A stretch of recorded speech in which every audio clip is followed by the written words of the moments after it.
이스라엘의 팔레스타인 지역은 포도 농사가 아주 잘 되는 지역입니다. 모세가 이스라엘 백성들을 출애굽을 시켜서 가데스 바네아라고 하는 곳에 이르게 되었을 때 하나님의 명령을 받들어서 12명 정탐꾼을 가나안 땅으로 들여보냈습니다. 40일 동안 열심히 정탐을 해 오라고 보냈습니다. 그런데 그들이 정탐을 다 마치고 돌아오게 될 때 큰 포도송이 하나를 가지고 왔는데 혼자 들 수가 없어서 두 사람이 장대에 걸어 메고 올 정도로 그렇게 이 팔레스타인 지역이 비옥하고 또 포도 농사가 잘 되는 곳이었습니다. 예수님은 비유의 말씀을 하실 때 이 포도원에 대한 말씀을 많이 하셨습니다. 오늘 본문 말씀이 들어있는 마태복음 20장 1절에서 16절까지의 말씀도 이 포도원을 배경으로 하는 말씀인 것입니다. 본래 유대 나라에서는 8월 말부터 9월 말까지가 이 포도 수확기입니다. 그래서 이 포도원에는 많은 일꾼들이 필요한 것입니다.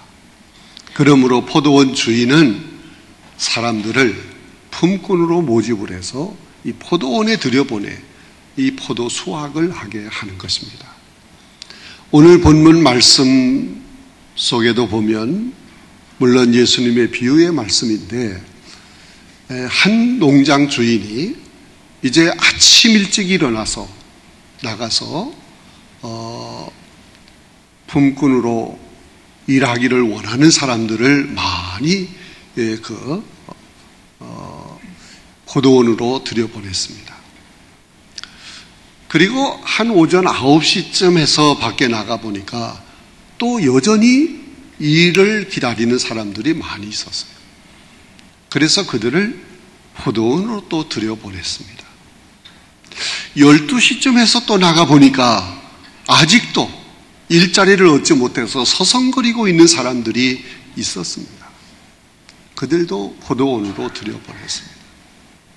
그런데 오후 3시가 되었을 때 나가보니까 역시 일을 얻지 못하고 쓸쓸하게 기다리고 있는 사람들이 있었습니다. 그들도 포도원으로 들여보냈어요. 이제 오후 5시가 됐습니다. 일의 마감은 6시인데 1시간 남았잖아요. 근데 그때까지도 일자리를 얻지 못하고 서성거리고 있는 사람들이 있었습니다. 그래서 포도원 주인이 그들마저 포도원으로 들여보내서 일을 하게 했다. 그런 내용의 말씀이 본문에 나옵니다. 자, 이제 해가 뉘엿뉘엿 넘어가면서 6시가 됐습니다. 이 포도원에서 일한 사람들에게 품삯을 주어야 합니다. 근데 처음에 이 포도원에 들어가서 일을 하도록 품꾼을 뽑을 때 한 데나리온을 약속을 했어요.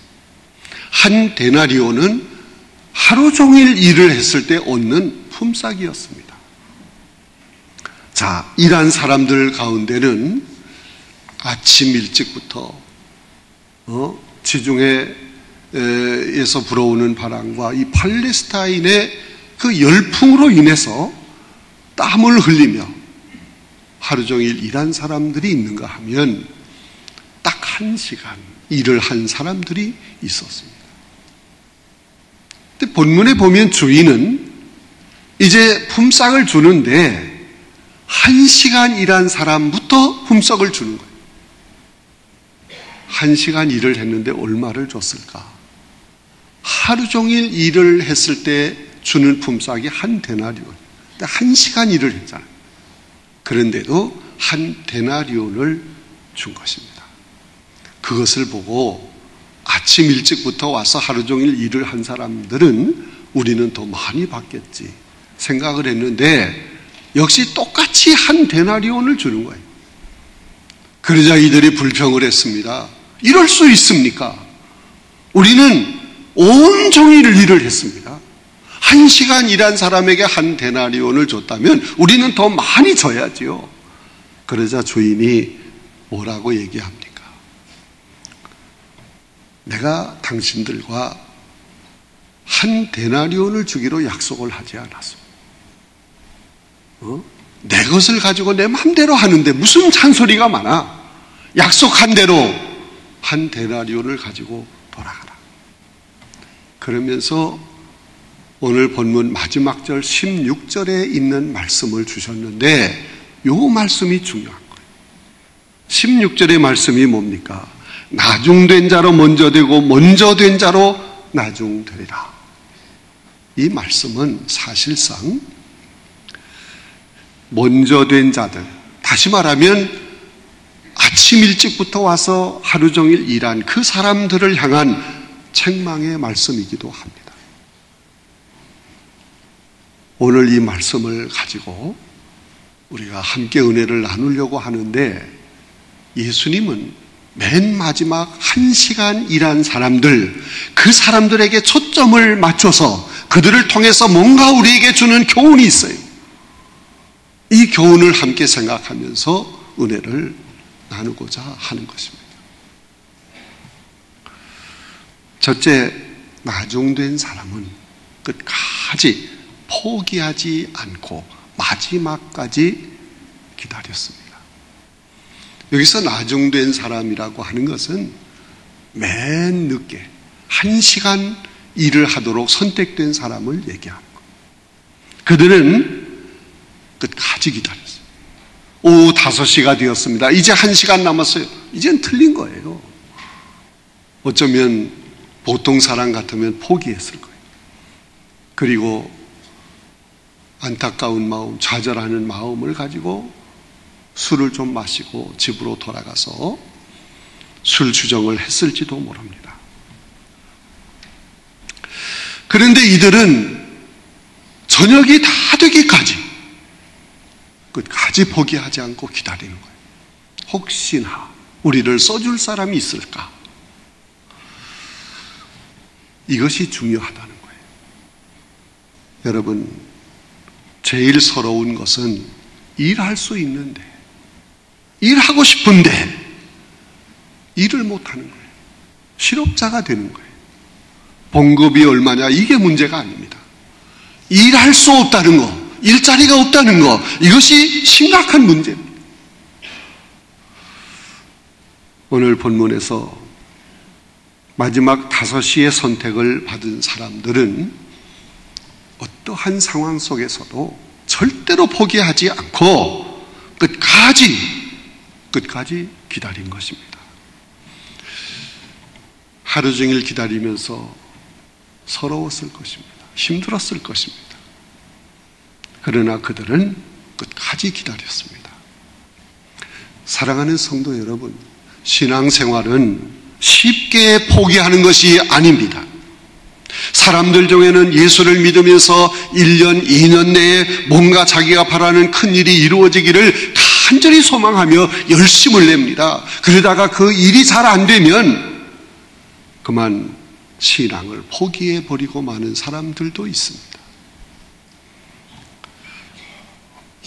쉽게 포기하는 사람은 절대로 하나님이 주시는 놀라운 은혜, 그 엄청난 복을 받을 수가 없어요. 포기하지 말아야 합니다. 기다려야 합니다. 교회 성장학이라는 것이 있습니다. 그 성장학의 전문가들이 교인들이 얼마나 포기를 하는지 조사를 했습니다.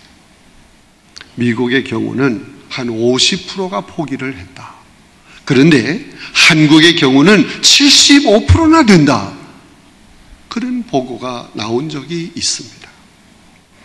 다행스러운 것은 우리 교회에 나와서 신앙생활을 하는 사람들은 쉽게 포기하는 사람이 없는 것 같아요. 끝까지 하나님 믿고 의지하는 신앙의 길을 가는 사람들이 많은 줄로 압니다. 여러 해 전에 성지순례를 갔을 때 영국에 갔습니다. 그 영국에는 유명한 사람들이 많이 있는데 그 중에 한 사람, 존 웨슬리라고 하는 사람이 있어요. 이 사람은 감리교를 창시한 사람입니다. 이 존 웨슬리 기념 교회가 있었는데 거기 가보니까 그분이 앉아서 일을 보던 책상이 있더라. 아니, 의자가 있더라고. 근데 그 앞에 가까이 가서 앉지 못하도록 이렇게 줄을 쳐놨어. 저는 그 앞에서 기도했습니다. 이 존 웨슬리가 영혼 구원을 위해서 힘들고 어렵지만 끝까지 포기하지 않고 충성을 다한 것처럼 저도 생명을 다하기까지 목회자로서 포기하지 않고 많은 영혼을 주님 앞으로 인도하는 그런 목회를 할 수 있게 해달라고 간절하게 기도했습니다. 포기하지 않는 게 중요해요. 또 영국에서 유명한 사람 윈스턴 처칠, 이 사람은 수상이었던 사람이잖아요. 1943년 전시 내각을 수립하고 독일이 비행기로 하루에 1000여 대씩 런던을 막 폭격을 할 때 하루에 18시간을 근무하면서 전쟁을 승리로 이끌었던 사람입니다. 그가 전쟁 중에 BBC 방송을 통해서 영국군에게 간절하게 호소한 적이 있습니다. 우리가 이기려고 하면 우리가 가지고 있는 땀과 피와 눈물밖에 없습니다. 이걸 드려야 한다는 거예요. 그 방송을 들은 영국군은 3일 정도 먹을 수 있는 식량의 분량을 아껴서 보름이나 먹어가면서 전쟁을 승리로 이끌었다 하는 것입니다. 전쟁이 끝난 후에 처칠경은 수상직을 사임하고 고향으로 돌아가서 제2차 대전 회고록을 썼습니다. 그는 또 그림을 좋아했기 때문에 열심히 그림을 그리면서 나는 천국에 가서도 그림을 그릴 것이다 하는 얘기를 했다는 겁니다. 사실 처칠경은 고등학교를 다닐 때 영문학에 낙제를 했던 사람이에요. 그러나 그는 제2차 대전 회고록을 쓰고서 그 유명한 노벨 문학상까지 받았습니다. 그런 그가 한 번은 그가 다녔던 모교 할로 대학에서 연설을 하게 되었습니다. 처칠경은 지팡이를 짚고 단 위에 올라갔습니다. 그때 그 학교의 학장이 학생들에게 말을 합니다. 여러분의 대선배가 지금 말씀을 하실 겁니다. 처칠경이 말씀을 하실 것입니다. 한 자도 빼놓지 말고 기록에 남기세요. 처칠경은 지팡이를 짚고 강단에 서서 두꺼운 안경 너머로 학생들을 쳐다봅니다. 그리고 무겁게, 그리고 힘주어서 이렇게 얘기를 합니다. Never give up. Never. 결코 포기하지 마십시오. 결코. 그 말만 남기고 뚜벅뚜벅 걸어나갔습니다. 포기하지 말라. 이것이 중요하다는 거예요. 여러분, 결코 포기하지 않는 사람만이 하나님이 주시는 놀라운 은혜와 복을 받을 수 있는 줄로 믿습니다. 아무리 힘들고 어려워도 결코 신앙을 포기해서는 안 됩니다. 어떤 경우에도 내게 주어진 사명 포기해서는 안 됩니다. 끝까지 참고 견디며 오직 주님만 높일 때 우리 주님이 그 앞길을 열어주실 것입니다. 그를 들어 쓰실 것입니다. 생각지 못했던 놀라운 은혜와 복을 주실 줄로 믿습니다. 두 번째, 다중된 사람은 감사하며 일하였을 것입니다. 여러분, 이 마지막 1시간 일을 하도록 선택이 된 이 사람들에게는 얼마의 품삯을 주겠다 하는 약속이 전혀 없어요. 그러나 그 품삯이 중요한 게 아니에요. 이들에게는 일꾼으로 불러준 데 대한 너무도 감사한 마음, 그 마음으로 일을 한 것입니다.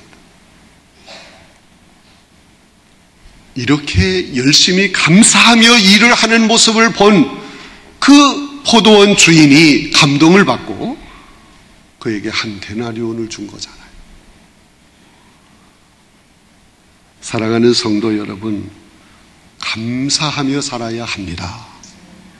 감사할 줄 모르는 것은 육체의 어떤 질병보다도 더 나쁜 병이다. 그런 말이 있습니다. 본문에 나중된 사람은 감사함으로 열심히 일을 했기 때문에 생각하지 못했던 놀라운 은혜를 잊게 된 것입니다. 포도원에서 아침부터 일을 했던 사람은 감사가 뭡니까? 시계만 쳐다보면서 놀다가 쉬다가 하면서 지겹다, 왜 빨리 시간이 안 갈까? 그러며 적당히 때웠을 것입니다. 그러나 5시에 들어간 사람은 자신이 선택되지 못했다면 실업자가 될 수밖에 없었을 텐데 나를 늦게나마 선택해 주었으니 얼마나 감사해. 그래서 그는 땀을 흘리며 쉬지 않고 열심히 죽자 사자하고 일을 했을 겁니다.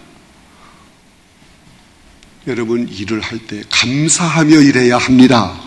감사하며 일을 할 때 더 열심히 일할 수 있는 줄로 압니다. 프랑스의 유명한 화가 하면 밀레가 생각이 날 거예요.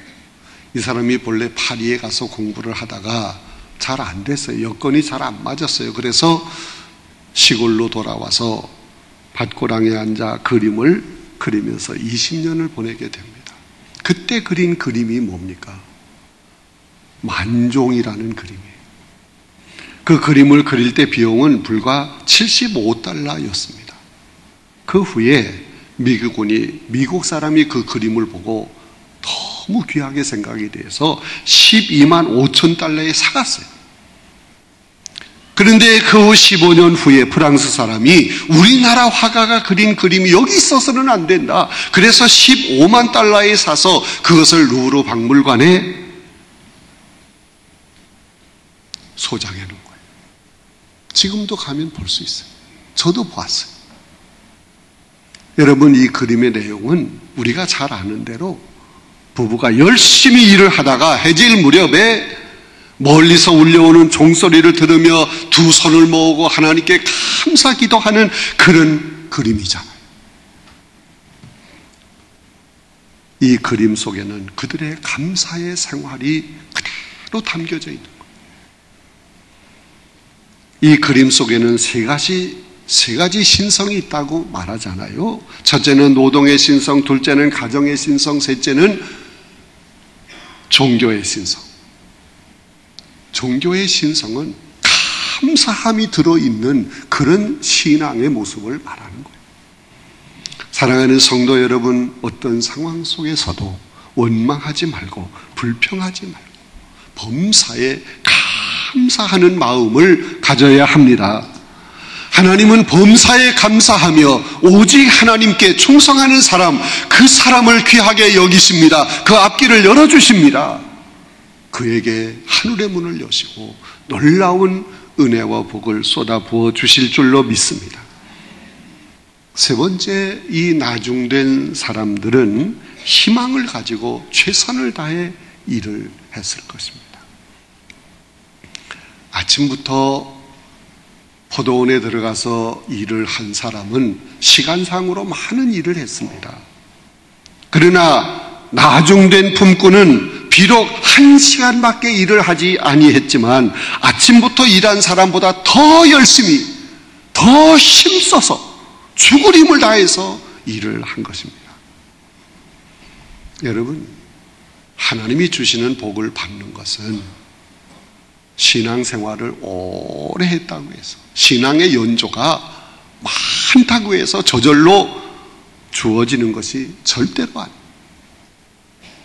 비록 늦게 신앙생활을 했을지라도 전심전력을 다해서 열심히 신앙생활을 할 때 하나님께서 하늘의 문을 여실 줄로 믿습니다. 놀라운 은혜를 주시는 거예요. 어떤 성도는, 다른 사람들은 30년, 40년 전부터 예수를 믿어서 이제 교회에서 중직자가 되어서 장로가 되고 안수집사, 권사가 되어서, 그런데 나는 이제 신앙생활을 시작하게 됐으니 언제 내가 이런 하나님의 일꾼이 될까? 그런 안타까운 마음을 가지고 열심을 내기 시작하는데, 주일 낮 예배, 오후 찬양 예배, 수요 예배, 심야 기도회, 새벽 기도회, 그리고 자기에게 주어진 교회에서의 모든 사명 열심히 감당했습니다. 그래서 남보다 일찍 중직자가 되었다는 거예요. 나중된 자로 뜨거운 열정을 가진 앞서가는 사람이 되었다는 것입니다. 할렐루야. 우리 교회 출신 한 사람이 모처럼 만에 우리 교회에 와서 예배를 드리고 갔습니다. 오랜만에 온 거예요.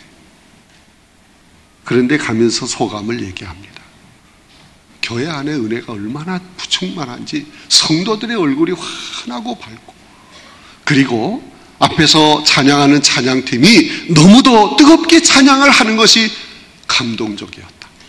무엇보다도 찬양대의 찬양도 너무 은혜가 넘쳤다. 그리고 안내위원들이 사랑으로 친절하게 안내해줘서 너무너무 감사했다.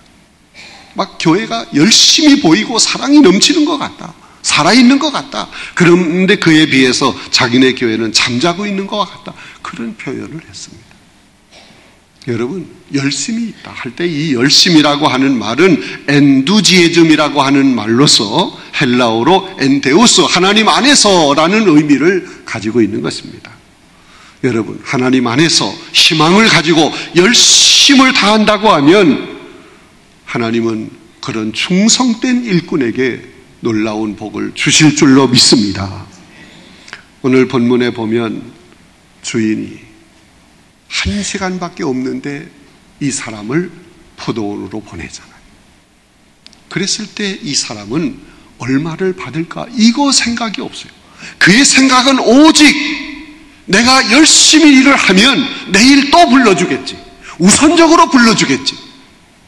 이 생각을 하면서 일을 했을 거예요. 이게 뭐예요? 희망을 가지고 일을 하는 거예요. 여러분, 세상에서 가장 불쌍한 사람은 돈 없는 사람, 자식이 없는 사람 아니에요. 희망이 없는 사람이 불쌍한 사람. 희망이 없이 하루하루를 보내는 사람. 여러분, 이런 사람이 참 헛된 삶을 사는 거잖아요. 여러분, 헬라어로 인간이라고 하는 말을 안트로포스라고 하는 거예요. 이 안트로포스라고 하는 말은 높은 차원을 바라보는 존재, 다시 말하면 희망을 가진 존재라는 의미를 가지고 있는 겁니다.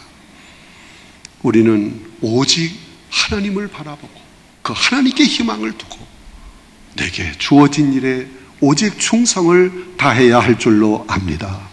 사랑의 주님이 여러분 한 사람 한 사람을 교회인 이 포도원으로 여러분을 불러 모아 주셨습니다. 나중된 자로 먼저 되라고 불러 모아 주셨습니다. 죄로 죽을 수밖에 없는 존재였지만 하나님은 과거를 묻지 아니하시고 십자가에서 죽으시고 부활하신 주님을 통해서 이미 구원의 은혜를 주셨습니다. 그리고 우리를 하나님의 일꾼으로 세워주신 것입니다. 포도원 안에 일꾼으로 모아주신 겁니다. 비록 늦게 신앙생활을 했을지라도, 비록 늦게 발동이 걸렸다고 했을지라도 염려하지 마세요. 우리 하나님께 소망을 두고 포기하지 말고 감사하면서 충성을 다할 때, 열심히 신앙생활을 잘하게 될 때 하나님이 여러분을 도와주십니다. 앞길을 열어주십니다. 놀라운 은혜를, 하나님의 언약된 복을 주실 줄로 믿습니다. 나중된 자로 먼저 앞서가는 여러분 모두가 다 되시기를 주님의 이름으로 축원합니다.